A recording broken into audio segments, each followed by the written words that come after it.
Well, hello out there, everyone in YouTube land. Austin, Mr. Vintage Restoration here. Welcome back to my kitchen. It's lunchtime. Decided to come in, grab a bite to eat. Thank you all for the responses and the feedback on the cast iron restoration video. For those of you that were wondering what I mixed in with my electrolysis bath to strip that pan, that was baking soda. You can pick that up at, Home Depot, Wally World, those kind of places, Ace Hardware. Thought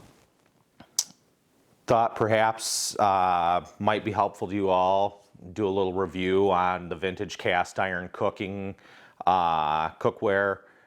Give you a chance to see how this pan is weathered. We've been using it. I did that video back in November. It's almost March now, so it's got a few miles, few more miles on it now, and let you see how it weathered. Go over a little bit of its care. Show you how to kind of keep your cast iron in good shape. Few tips, tricks. With that being said, it's lunchtime. I'm hungry, so let's get cracking. Have our vintage number 6 Wagner cast iron pan that we redid. As you can see, the flax on the back side is kind of, I won't say burned off because that's not the right word, but basically kind of wore into a nice even finish. Doesn't really matter, it's the back side of the pan. A little bit of background on this particular series of Wagnerware pan.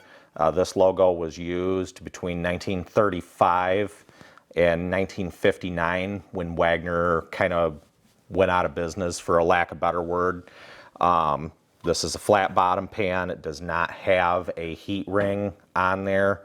You usually find that in Wagnerware previous to 1935.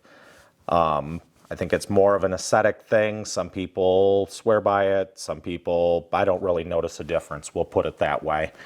On the inside of the pan, you can see still has a very nice finish. The flax provided a great base seasoning. We cook in this almost daily. We've kind of transitioned away from your standard Teflon pans. From what I understand, cooking in Teflon over a long course of time is maybe not necessarily good for you. But, I guess you can't believe everything you see or hear on the internet.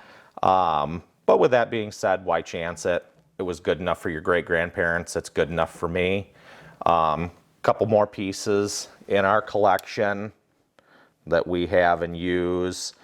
We've got the Wagner number 8 pan that seasoned up very nicely. Has the same styled Wagner logo. Also have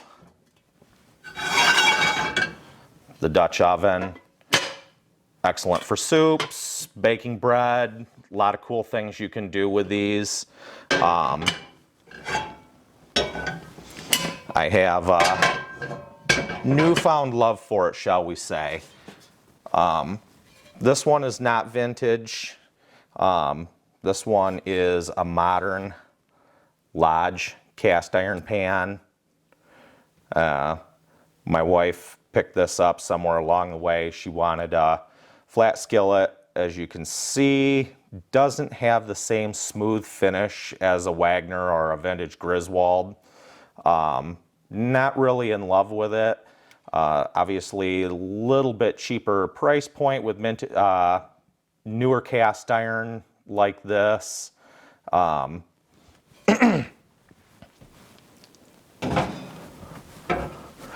you get what you pay for. We're pretty enamored with our vintage cast iron and very happy with the performance. You can see that the vintage has a very smooth finish.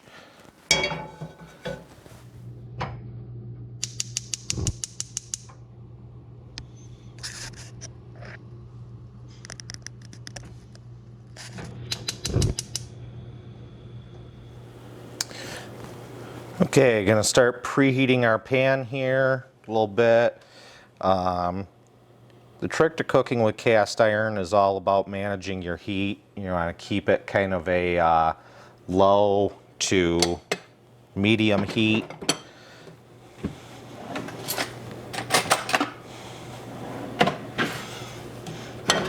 I like to cook with butter because, you know, why not? Nice generous little bit of butter in there.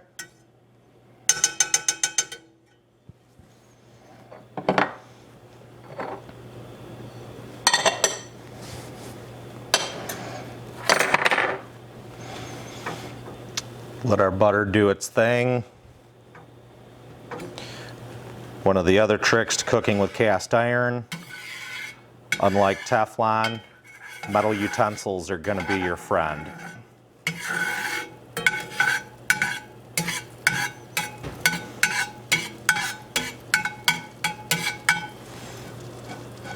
Pan's still a little cool, could have probably waited a little bit longer to put the butter in.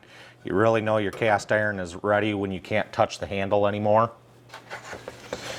But if I wait for that to happen, I'm going to burn my butter. So,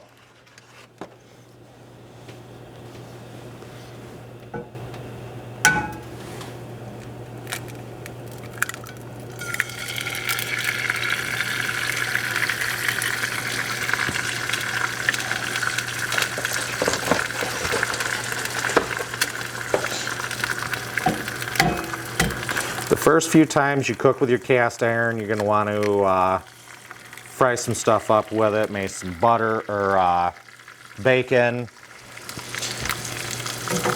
Eggs can be a little bit of a trick in cast iron. A lot of people say that they stick. Once your pan is well seasoned, that's not a problem you'll have anymore.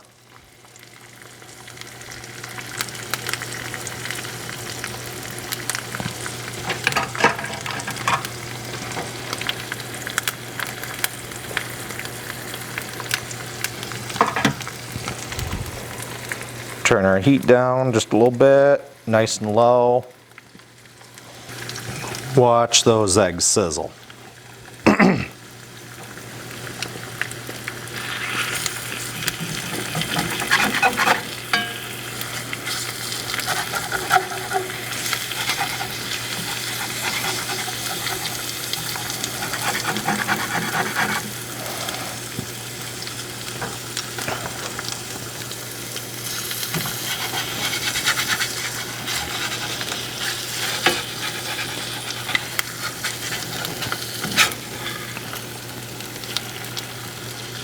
And as you can see, nice and beautiful, didn't stick.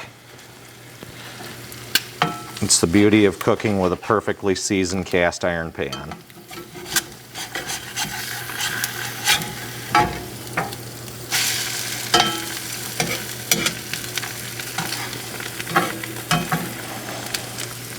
And then I typically turn the heat off, just let the heat in the pan cook it the rest of the way.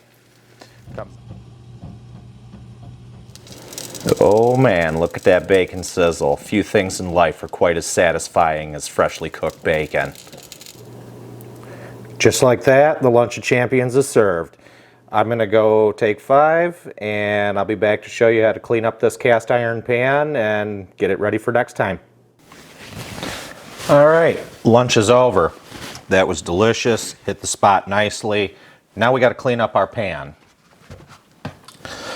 Good cast iron pan, still kind of warm, almost a little too warm to hold on to. You can see kind of the remnants of what have you not in there.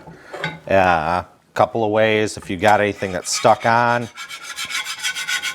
take your spatula, scrape it around. If you have something that's stuck on, that's very stubborn, another trick you can use is to take a potato, cut it in half, put a little bit of salt in there, take a potato and actually use it in a scrubbing motion and scour the stuff off. For this, real simple and easy, just take paper towel, rag, whatever,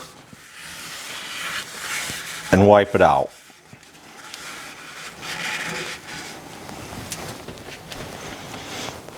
Give her another quick once over.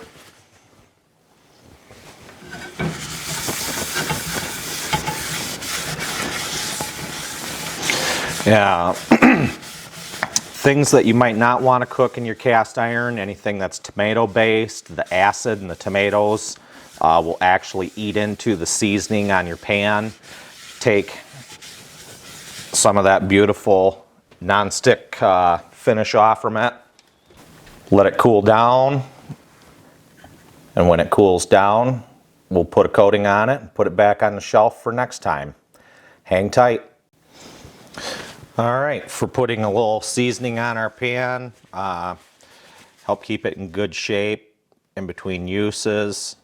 You can use any fat, oil. Some people like to use olive oil, flax oil, sunflower oil. You can use bacon grease, lard. Crisco works really well.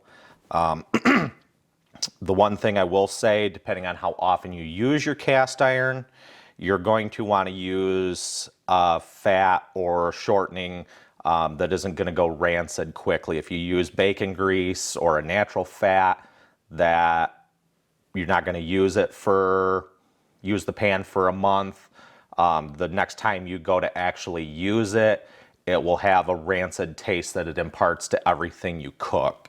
But the purpose of this coating is just to help prevent rust and add to the layers of seasoning on the pan. Get it ready for next time.